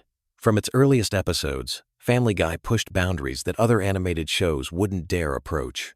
The writers seemed to delight in finding new ways to shock audiences while still maintaining enough heart to keep viewers emotionally invested. This balancing act between outrageous humor and genuine emotion became the series' trademark. Family Guy's cancellation and resurrection story reads like a television miracle. After 3 seasons, Fox canceled the show due to declining ratings. However, reruns on Adult Swim and strong DVD sales demonstrated that the show had found its audience. Fan campaigns and impressive syndication numbers convinced Fox to bring the series back, making Family Guy one of the few shows to return from cancellation and achieve even greater success. The voice acting on Family Guy deserves special recognition. Seth MacFarlane voices not only Brian and Stewie, but also Peter Griffin and Glenn Quagmire, among others. His ability to switch between these distinct characters, often within the same scene, showcases remarkable vocal range. The supporting cast, including Alex Borstein as Lois, Mila Kunis as Meg, and Seth Green as Chris, brings depth and personality to their roles that extends far beyond simple cartoon voice work. Music plays a surprisingly important role in Family Guy's appeal. The show regularly features elaborate musical numbers that parody Broadway productions, classic films, or popular songs. These sequences often become standalone entertainment pieces that fans remember long after episodes end. MacFarlane's background in musical theater influences these segments, bringing professional quality arrangements and performances to animated comedy. The show's pop culture references span decades and genres. Whether parodying Star Wars, paying homage to classic television shows, or making jokes about contemporary celebrities, Family Guy operates as a cultural time capsule. These references create layers of humor that reward viewers with broad cultural knowledge while still remaining accessible to casual audiences. Family Guy's international success surprised many industry observers. The show airs in over 100 countries and has been translated into dozens of languages. What works as American humor apparently translates well across cultural boundaries, though some countries have edited or banned certain episodes due to content concerns. The animation style of Family Guy deliberately evokes classic television cartoons while incorporating modern techniques. The character designs are simple yet expressive, allowing for quick production turnaround while maintaining visual consistency. This approach enables the show to tackle current events and topical humor without lengthy production delays. Behind the scenes, Family Guy employs a large writing staff that includes many comedy veterans. The writer's room operates on collaborative principles where any idea, no matter how outrageous, gets consideration. This environment encourages creativity and risk-taking that translates directly into the show's unpredictable content. The show's treatment of controversial topics has evolved over its run. Early episodes pushed boundaries primarily for shock value, but later seasons began incorporating more sophisticated social commentary. This evolution reflects both changing cultural attitudes and the writer's growing confidence in addressing serious subjects through comedy. Family Guy merchandise extends far beyond typical television tie-ins. From clothing and toys to video games and books, the Griffin family's image appears on countless products. The show's quotable dialogue and memorable visual gags translate well to consumer goods, creating additional revenue streams that support continued production. The relationship between Family Guy and The Simpsons has fascinated animation fans for years. While both shows feature dysfunctional families and satirical humor, their approaches differ significantly. Family Guy's more chaotic structure and willingness to break narrative rules contrasts with The Simpsons' more grounded storytelling approach, yet both shows clearly influence each other. Guest stars on Family Guy include major Hollywood names who often play exaggerated versions of themselves. These appearances usually involve the celebrities being subjected to the same irreverent treatment as any other target of the show's humor. The willingness of famous people to participate suggests that being mocked on Family Guy has become a strange mark of cultural relevance. The show's impact on internet culture cannot be overstated. Countless memes, video clips, and quotable moments from Family Guy circulate online constantly. The show's visual humor and memorable one-liners make it perfect for social media sharing, extending its cultural reach far beyond traditional television viewing. Family Guy's production schedule requires incredible efficiency. Animated shows typically have longer lead times than live-action productions, but Family Guy maintains a pace that allows for relatively current topical humor. This balance between animation constraints and comedy timing requires careful planning and execution from the entire production team. The show's portrayal of religion, politics, and social issues often generates discussion and debate. Rather than taking consistent ideological positions, Family Guy seems more interested in finding humor in all perspectives. This approach allows the show to maintain broad appeal, while still engaging with serious topics that matter to audiences. Character development on Family Guy follows unusual patterns compared to traditional television. While most shows feature characters who grow and change over time, Family Guy characters often reset to their baseline personalities between episodes. This approach prioritizes comedy over continuity, allowing writers maximum flexibility in crafting jokes and storylines. The economics of Family Guy's success demonstrate the value of patient investment in creative content. The show's initial cancellation and subsequent revival created a case study in how dedicated fan bases can rescue quality entertainment. This success story has influenced how networks evaluate shows with devoted but initially small audiences. Family Guy's influence on other animated comedies is clearly visible across the television landscape. Shows that followed have adopted similar rapid-fire joke delivery, pop culture references, and willingness to break conventional narrative rules. The series helped establish a new template for adult animated comedy that continues inspiring creators today. The show's approach to historical events and figures creates educational opportunities wrapped in entertainment. While the historical accuracy might be questionable, Family Guy's treatment of past events encourages viewers to learn more about the real stories behind the jokes. This combination of education and entertainment reaches audiences who might otherwise avoid traditional historical programming. Family Guy's live-action sequences and special episodes demonstrate the creative team's willingness to experiment with format. These departures from standard animated episodes show technical ambition and creative risk-taking that keeps the series fresh after more than 2 decades on air. The show's international versions sometimes feature localized content while maintaining the core Family Guy sensibility. These adaptations highlight how universal certain types of humor can be, while also showing how comedy must sometimes adapt to specific cultural contexts. As we wrap up this gentle exploration of Family Guy's world, remember that behind all the chaos and controversy lies a show created by people who genuinely love comedy and aren't afraid to push boundaries in pursuit of laughs. Whether you find Family Guy hilarious or offensive probably depends on your personal comedy preferences, but there's no denying its impact on television and popular culture. The Griffin family continues their adventures in Quahog, bringing their particular brand of mayhem to audiences around the world. From Stewie's latest schemes to Peter's newest workplace disaster, from Brian's philosophical observations to the family's bizarre encounters with neighbors and celebrities, Family Guy remains a unique voice in animated television.